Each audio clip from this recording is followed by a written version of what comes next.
এবারের নির্বাচনে বাংলাদেশের মুক্তির প্রতীক ধানের শীষ, বাংলাদেশের জাতীয় ঐক্যের প্রতীক ধানের শীষ, বিএনপি প্রতীক ধানের শীষ।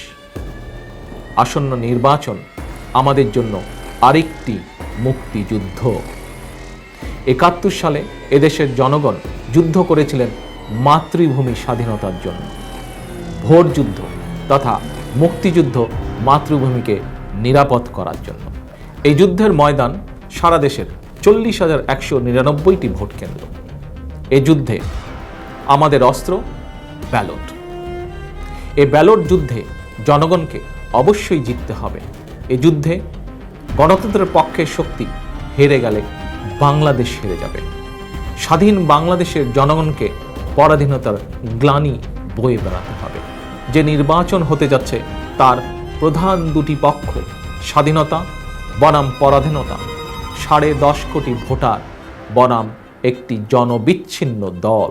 সন্ত্রাস করে মানুষকে কিছুদিন হয়তো দাবিয়ে রাখা যায়, কিন্তু সন্ত্রাসীদের চূড়ান্ত বিজয় হয় না। বিজয় হয় জনগণের।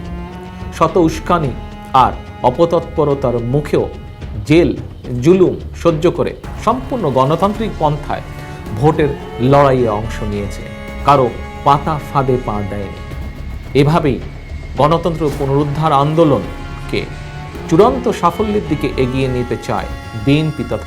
কিন্তু জনগণ যদি বৈধ উপায়ে নিজ দেশে স্বাধীনভাবে বাঁচার অধিকার হারিয়ে ফেলে, সেটি কি কারো জন্যই মঙ্গলজনক হতে পারে?